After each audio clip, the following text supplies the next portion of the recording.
Le voleur.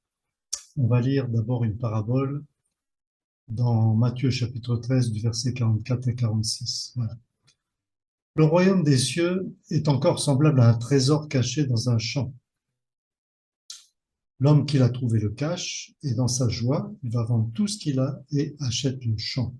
Voilà une petite parabole parmi les 7 paraboles du royaume qui se trouvent au chapitre 13 de Matthieu. Donc, ces, ces paraboles, l'expression royaume des cieux, concerne surtout ce qu'on appelle le christianisme au sens large du terme, mais pas l'Église au sens d'épouse de Christ. Alors, l'Église au sens, l'épouse de Christ se trouve à l'intérieur de tout ça, mais il y a un gros mélange. Alors voilà, l'explication classique, c'est que nous cherchons, on trouve un trésor, c'est Jésus, il est caché dans un champ, on, on vend tout ce qu'on a et voilà, et on l'achète. Alors ça colle pas du tout, parce que le salut est gratuit et on n'a rien à vendre. Qu'est-ce qu'on va vendre? Avec quoi on va acheter? Voilà. D'autre part, le champ, dans Matthieu chapitre 13, verset 38, Jésus dit que c'est le monde. Donc voici une autre explication. L'homme, c'est Jésus, et le trésor, c'est son Église, c'est-à-dire son épouse. Le Seigneur a acheté le champ, Jean 3, 16, car Dieu a tant aimé le monde qu'il a donné son Fils. Voilà. Le Seigneur Jésus a acheté le champ, c'est-à-dire le monde, au prix de sa vie. Pourquoi? Ben pour avoir le trésor qui est caché dedans. Il est caché, il ne se voit pas. Voilà. Pour avoir le trésor qu'il va bientôt venir récupérer, qu'il va venir chercher. Et voici la deuxième parabole qui est un peu semblable. Le royaume des cieux est encore semblable à un marchand qui cherche de belles perles. Il a trouvé une perle de grand prix. Il est allé vendre tout ce qu'il avait et il l'a acheté. Voilà. Nous sommes le peuple de Dieu que le Seigneur a acquis, c'est acquis, nous sommes la perle. Le Seigneur Jésus nous a acquis, l'apôtre Pierre dit, nous sommes un peuple acquis. À quel prix? Au prix de la vie même du Seigneur Jésus, ou de son sang si vous préférez, puisque le sang c'est la vie. Donc nous sommes la perle. Quand je dis nous, de qui je parle? Eh bien, je parle uniquement de ceux qui appartiennent au Seigneur Jésus, qui vivent dans l'obéissance totale à sa volonté, qui vivent dans la sainteté, dans l'intégrité et la droiture, qui sont nés de nouveau, donc qui sont régénérés par le Saint-Esprit, qui sont remplis du Saint-Esprit et qui font partie de ce que le Seigneur appelle son épouse. Et voilà, donc la perle, c'est en fait l'épouse de Christ. Alors, maintenant au chapitre 24, voici ce que dit le Seigneur Jésus. Pour ce qui est du jour et de l'heure, personne ne le sait. Alors, le jour où il vient chercher son épouse. Ni les anges des cieux, ni le Fils, mais le Père seul. Donc, Jésus, en tant qu'homme sur la terre, s'est volontairement limité et au point même de ne pas savoir l'heure et le jour auquel il viendrait chercher son épouse. Ce qui arriva du temps de Noé arrivera de même à l'avènement du Fils de l'homme. Car dans les jours qui précédèrent le déluge, les hommes mangeaient, buvaient, se mariaient, mariaient leurs enfants, jusqu'au jour où Noé entra dans l'arche. Ils ne se doutèrent de rien jusqu'à ce que le déluge vînt et les emporta tous. Il en sera de même à l'avènement du Fils de l'homme.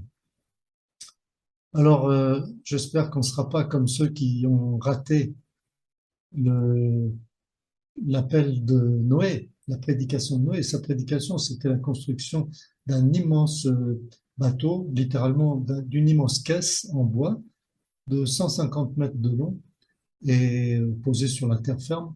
Donc, il a mis une centaine d'années pour la construire. C'était ça, sa prédication. Et donc, Noé était un évangéliste. Et alors, ceux qui ont cru à son message sont entrés et ont été sauvés. Et ceux qui ont, les incrédules, qui ont refusé de croire en lui, eh bien, ont été, se sont noyés dans l'eau du déluge. mais pour eux, c'était trop tard. Voilà, donc ne soyons pas comme eux. Euh, Aujourd'hui, on en est dans la même situation. Les gens d'aujourd'hui ne sont occupés que par des activités terre à terre. Ils sont matérialistes. Alors, il n'y a rien de mal à se marier, marier ses enfants, faire une fête de mariage. Évidemment, il n'y a rien de mal à ça. C'est tout à fait légitime. Mais le problème, c'est qu'il n'y a que ça, que les choses terrestres. Aucun intérêt pour les choses spirituelles authentiques, c'est-à-dire le Seigneur Jésus. Je pense de même que la famille de Noé a été enlevée. Donc ça, c'est moi qui le pense. Je ne vous oblige pas à l'accepter. La famille de Noé a été enlevée juste avant la catastrophe du déluge. Et de même, l'épouse de Christ sera enlevée juste avant que la colère de Dieu ne s'abatte sur les nations. Donc ça, la colère de Dieu est décrite en détail dans l'Apocalypse avec les 7 coupes, pardon, les 7 sceaux, les 7 trompettes et les 7 coupes. Voilà. Alors, il continue, le Seigneur Jésus, en disant, alors de 2 hommes qui seront dans un champ, l'un sera pris et l'autre laissé. De 2 femmes qui moudront à la meule, l'une sera prise et l'autre laissée. Veillez donc, voilà, ça c'est un commandement, c'est pour ça qu'il est souligné, c'est un commandement. Tous les verbes à l'impératif du Nouveau Testament sont des commandements, sont des ordres. Veillez donc. Et donc ne pas veiller, c'est-à-dire être endormi, c'est désobéir à cet ordre du Seigneur Jésus. Il a dit veillez, c'est un ordre. Donc si quelqu'un qui m'écoute pense qu'il est endormi, eh bien, cher frère, chère sœur, réveille-toi. Et si tu n'es pas né de nouveau, il est encore temps de te convertir. Mais bientôt, ça sera trop tard. Alors veillez donc, puisque vous ne savez pas quel jour votre Seigneur viendra. Sachez-le bien. Voilà une autre parabole. Si le maître de la maison savait à quelle veille de la nuit le voleur doit venir, il veillerait et ne laisserait pas percer sa maison. C'est pourquoi vous aussi, tenez-vous prêts. Voilà un autre commandement. Tenez-vous prêts. Est-ce que tu es prêt? Est-ce que je suis prêt? Oui, ma vie est en règle, ma conscience est pure. Je n'en veux à personne. Je suis fâché avec personne et je recherche la paix autour de moi et je recherche la sanctification sans laquelle nul ne verra Dieu, nul ne verra le Seigneur. Donc tenez-vous prêts, car le Fils de l'homme viendra à l'heure où vous ne penserez pas. Alors voilà cette parabole. L'interprétation classique, c'est que le voleur, c'est le diable et que il vient voler le trésor qui est dans la maison. Alors, ça va pas du tout non plus, comme vous allez le voir, parce que le maître de la maison, c'est très clair, le prince de ce monde, c'est Satan. C'est le Seigneur Jésus qui l'appelle comme ça. Par contre, le voleur, celui qui vient comme un voleur la nuit, c'est le Seigneur Jésus. Alors, c'est la nuit quelque part et c'est le jour autre part, puisque dans Luc, Jésus dit qu'au moment où il viendra, il y en a qui dormiront, donc ce sera la nuit, et de l'autre côté de la terre, évidemment, il y en a qui travailleront dans leur champ. Donc, le voleur, c'est le Seigneur Jésus qui vient chercher ce qui lui appartient. Donc, ce n'est pas du vol. C'est mal de voler. Il n'est pas un voleur. Il vient juste chercher ce qui lui appartient parce qu'il a payé le prix, au prix de sa vie, de son sang. Voilà, nous lui appartenons. Il vient chercher en fait son trésor, sa perle, son épouse. Et les cambrioleurs, évidemment, n'avertissent pas les gens chez qui ils vont cambrioler. Ça, c'est l'évidence même. Voilà ce que dit l'apôtre Paul dans 1 Thessaloniciens 5, versets 1 à 6. Pour ce qui est des temps et des moments, vous n'avez pas besoin, frères, qu'on vous en écrive. Alors, il est gentil d'écrire ça, parce que les Thessaloniciens le savaient, ils étaient au courant, donc il n'a pas besoin d'écrire là-dessus. Mais nous, il ne nous l'a pas écrit. Voilà. Alors, vous savez bien vous-même que le jour du Seigneur viendra comme un voleur la nuit. Et oui, le jour du Seigneur viendra comme un voleur la nuit. Donc, le jour du Seigneur vient aussi comme un voleur, c'est-à-dire sans prévenir. Les hommes ne s'y attendront pas du tout. Si vous regardez la situation mondiale aujourd'hui, eh bien, c'est très rare ceux qui se préoccupent du jour du Seigneur. Le jour du Seigneur est le temps où Dieu interviendra publiquement dans les affaires humaines. Aujourd'hui, Dieu est en colère contre l'humanité, mais il contient sa colère. Par contre, bientôt, il va se lâcher sa colère, et ça sera donc la période la plus horrible, épouvantable de toute l'histoire. Alors, ce jour est caractérisé par la colère de Dieu sur les nations, ainsi que sur la partie apostate d'Israël. On appelle ça donc la grande tribulation. Et il ne faut pas confondre Israël fidèle et Israël apostat.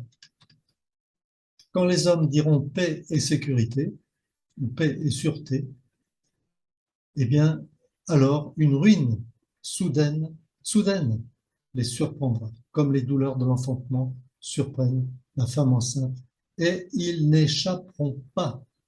Ils n'échapperont pas. Voilà. Donc, on peut voir ça de plusieurs façons. Je vous propose celle-ci. On parle de paix, de sûreté, les chefs d'État se rencontrent par-ci, par-là pour résoudre le problème de la guerre en Ukraine, le conflit israélo-palestinien, etc. Eh bien, un jour, quand les médias du monde entier, la télévision, les journaux, les radios, etc., proclameront tous en première page paix et sûreté ou paix et sécurité, eh bien ça sera le signal de la colère de Dieu qui va s'abattre soudainement sur tous les habitants de la terre. Donc, je crois personnellement que l'épouse du Christ sera enlevée juste avant que la colère de Dieu s'abatte sur la terre. Alors après la proclamation de la fausse paix, parce qu'évidemment c'est une fausse paix, hein, ce jour de colère et de destruction viendra soudainement et de façon inattendue sur le monde entier. Alors il continue la protocole. Mais vous, frères, vous n'êtes pas dans les ténèbres pour que ce jour vous surprenne comme un voleur. Eh oui, voilà. Donc on ne sera pas surpris. Alors dans un autre passage, il dit qu'il y aura le son de la trompette. Dès que nous entendrons la trompette, ça y est, ce sera le signal, le Seigneur Jésus vient nous chercher. Donc, il faut être prêt à chaque instant, comme s'il allait venir tout de suite. À mon avis, c'est le meilleur moyen de rester éveillé 24 heures sur 24. Je veux dire, éveillé spirituellement. Et si jamais on a un moment de torpeur, parce que ça peut arriver, eh bien, il faut vite en prendre conscience, se repentir et se réveiller. Donc voilà, vous êtes tous enfants de la lumière et enfants du jour. Le Seigneur Jésus a dit même que nous sommes la lumière du monde. Est-ce que cette lumière brille? Est-ce que tu as de l'huile dans ton réservoir d'huile, dans ta lampe? Est-ce que ton réservoir est plein d'huile? Est-ce que la lumière brille? Alors, comme les ténèbres sont de plus en plus épaisses, il faut que la lumière brille de plus en plus fort pour qu'on la voie. Alors, nous ne sommes pas de la nuit ni des ténèbres. Ne dormons donc pas comme les autres, mais veillons et soyons sobres.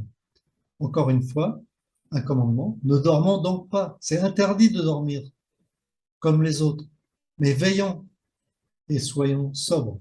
Soit pas seulement en alcool, mais aussi en nourriture et en parole, enfin en toutes sortes de choses, ou même en loisirs ou en activité humaine. Frères et sœurs, réveillons-nous et restons éveillés. Guettons le retour du Seigneur. Il peut venir d'un moment à l'autre. L'enlèvement de l'épouse est imminent. Soyons prêts à chaque instant. Et voilà maintenant ce que dit le Seigneur Jésus dans Apocalypse chapitre 16, verset 15. Voici, je viens comme un voleur. Alors, il ne dit pas qu'il est un voleur, il vient comme un voleur, c'est-à-dire sans prévenir. Je viens comme un voleur. Heureux celui qui veille, voilà, celui qui veille, celui qui ne dort pas. Heureux celui qui veille et qui garde ses vêtements propres, ses vêtements propres. Nous sommes dépouillés de notre ancienne nature, ce qu'on appelle le vieil homme, mais la vieille nature, notre ancienne manière de vivre, on s'en est dépouillé. On n'a pas rafistolé notre vieux vêtement avec un bout de tissu neuf. Le Seigneur n'est pas un rafistoleur. Notre ancienne nature, elle est bonne qu'à une chose, à être à la mort. Donc nous sommes morts avec Christ et ressuscités avec Christ. Ça, c'est le sens même du baptême, du vrai baptême spirituel, dont le baptême dans l'eau est un symbole. Donc, heureux celui qui veille et qui garde ses vêtements afin qu'il ne marche pas nu et qu'on ne voit pas sa honte. Alors on ne reste pas nu, mais nous avons revêtu, comme le fils prodigue quand il est revenu voir son père, le plus beau vêtement. Et voilà, c'est quoi ce plus beau vêtement? C'est le Seigneur Jésus lui-même. Et l'apôtre Paul a dit, revêtez Christ. Nous avons revêtu Christ. Il est notre vêtement. Il est notre justice. Ta justice me couvre comme d'un manteau. Et quand Dieu nous voit, il ne voit plus un pécheur. Il voit un saint. Il voit quelqu'un qui est juste. Parce qu'il est justifié en Christ. Nous sommes en Christ. Nous avons revêtu Christ. Nous ne sommes pas tout nus. Le Seigneur Jésus n'est pas un voleur. Il vient comme un voleur pour prendre ce qui est à lui, parce qu'il l'a acheté au prix de son sang. Alors, veillons.